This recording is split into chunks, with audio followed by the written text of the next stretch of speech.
they usually excited to be there, or are they don't want to leave their parents? Well, it kind of depends on the kid. A lot of the kids, they have like major meltdowns in the morning and stuff, like they really don't want to leave their parents. But then by the end of the day, they're not wanting to leave daycare, like they don't want to go back home because they have such good friends there. Yeah. And do you think that daycare like helps them get into that like routine for kindergarten? I think so. I think if they didn't, like if they just went straight from home to kindergarten, then it would be too much. Because in kindergarten they're already like, it's mainly like academic focused there. Whereas in daycare you've got more of the social, like the playtime and that kind of thing. So I think it is beneficial for them to go for the full days. Yeah. And what about you, Sarah? Are the kids do they want to be there? Or? We do sometimes have some like troubles getting the kids into the water at first because it's cold. No one wants to get in cold water. But once we get them into the water, like their minds just kind of like switch away from like schooling and like all like things that are related to school, and they see it more as something they want to do rather than like what they have to do. Like yes, their parents did send them up for swim lessons, but in a way of like we teach it and it's fun, and we make sure that like we incorporate each kid's like learning styles and the different ways of teaching each stroke. Yeah. What social aspects do you think is like helpful? I think it's helpful because like growing up as kids, like we all have our friends like that live in our neighborhoods and our schools, but this kind of gives like the kids an opportunity to have friends that they necessarily wouldn't have had, which can also lead to different experiences. So. Do you think it's important for parents to send their kids to activities like this? Yeah, I do, because like I think it teaches them how to be social and how to meet new people and how to deal with like social situations and how to cope with it. Yeah.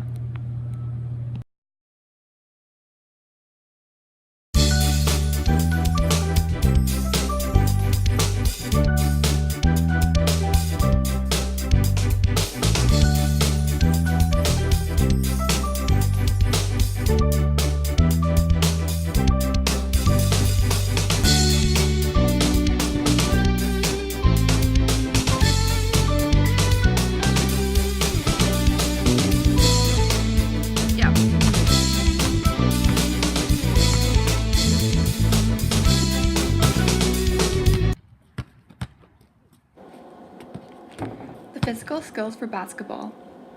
Strengthens body, helps with hand-eye coordination, and also if you start at a young age, it is more likely you will continue exercising for a long time. Social skills. Learns teamwork, rules, responsibility, time management, and good organizational skills. Emotional. Increases self-confidence and provides physical outlets for stress. Linguistic. It can help with getting across a message by the signals you use and the way you call out to others playing. Intellectual. Helps with emotional and mental well-being. Those are all the skills for basketball.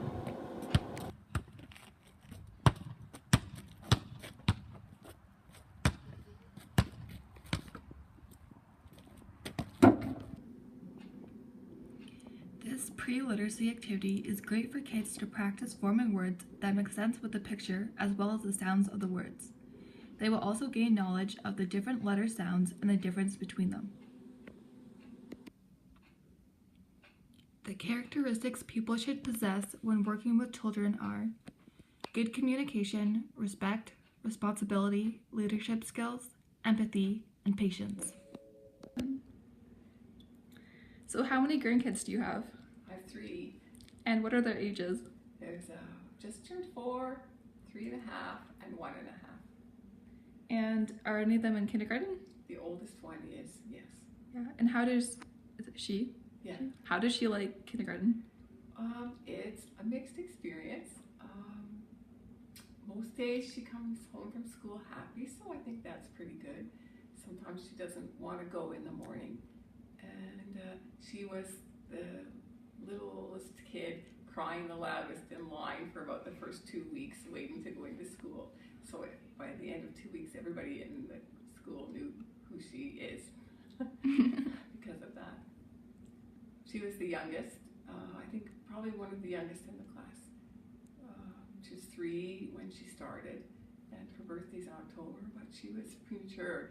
So her birthday shouldn't have been for another about 5 weeks.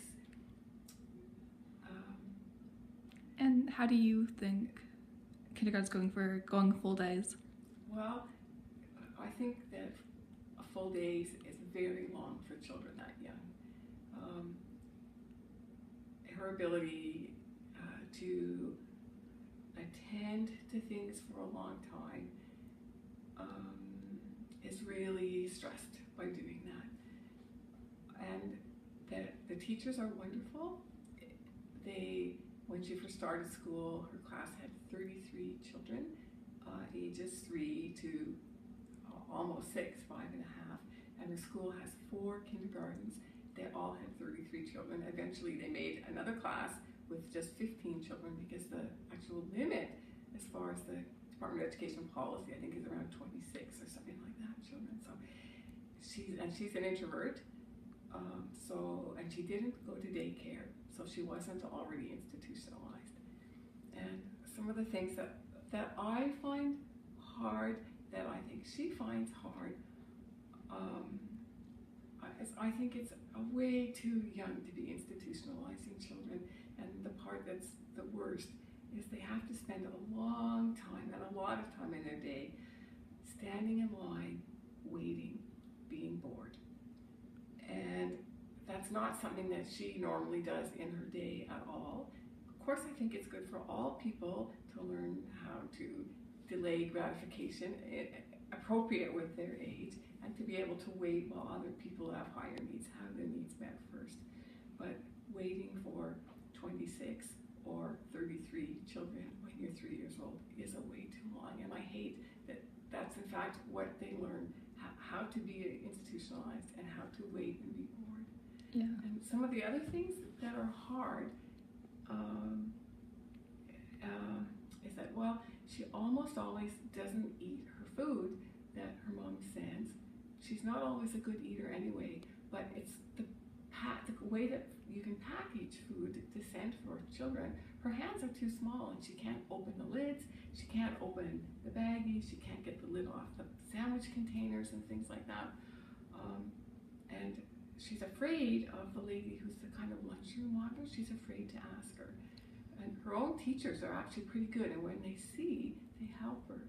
But when she's at home or with her grandparents or in another environment where there are way more adults and fewer children, we can pay attention to her. We can attend to her needs in a better way. So we know that she has to eat about every 2 to 3 hours, or she gets pretty ratty. That's when she has bad temper, may act out in ways that are kind of aggressive, and you can't do that at school. They can't pay attention to each child. They can't say so-and-so needs to eat now while it's in the middle of something else that's happening and the other children aren't eating. So they do actually schedule, they have a morning eating break and a lunchtime and an afternoon snack time. But those times don't necessarily or very often actually coincide with the needs of very small children. And the other thing that's hard is that although she mostly had given up napping before she went to school, school takes so much more energy than being at home, that in the afternoon she'll find a little spot on the floor and just fall asleep and sleep for an hour or 2. So she's learning lots of stuff being at school. She's learning lots of social things. She's learning how to write her name and about the planets, and she loves learning. She'll come home, full of happy stuff about things that she's learned at school and different crafts that they've done and things. So I think structured or semi-structured learning, even play-based learning for children very young, is helpful, and mastering new things is wonderful. She feels wonderful about herself when she can.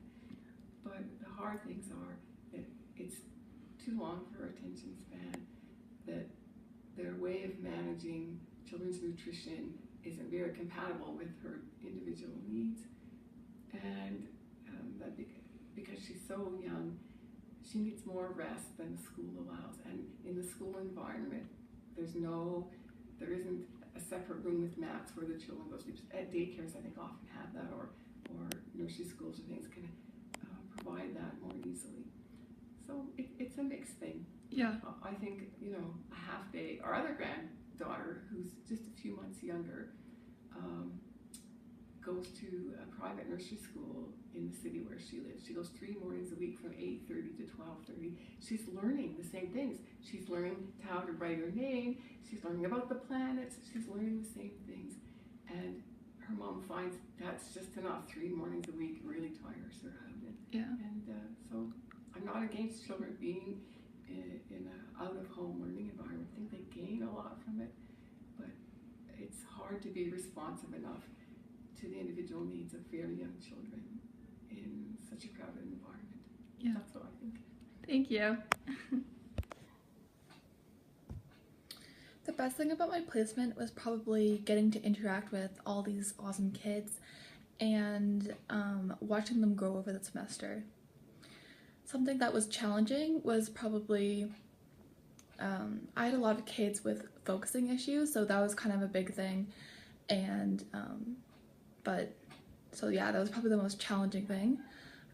Something that I would change is use more emergent learning, which is catering to people's interests, but we were kind of pressed for time each placement, so we never really got a chance to explore that, but that would be something that I would like to. For emergent learning for my placement personally, a lot of the kids in my group were really into animals. So for emergent learning, I would probably do counting animals for math, reading books about animals for English, drawing animals for art, going for a walk, maybe finding animals for phys ed, and then studying them for science. 1. Hi, my name is Kaylee Michelson, and I'm the head administrator of the Child and Youth Care Program. Here at St. Lawrence, we offer a 3-year program at our Kingston campus, a 2-year accelerated program at our Brockville campus, and a 2-year fast-track program also at our Kingston campus. Some admission requirements are grade 12 English at a college or university level and a grade 11 math. Some career opportunities are a specialized educational programs, group homes, hospitals, mental health centers, children's service, and school programs. This program will teach students with theory, logic, and field placements to teach them about child, youth, and young adults developments and how to cater to all their needs.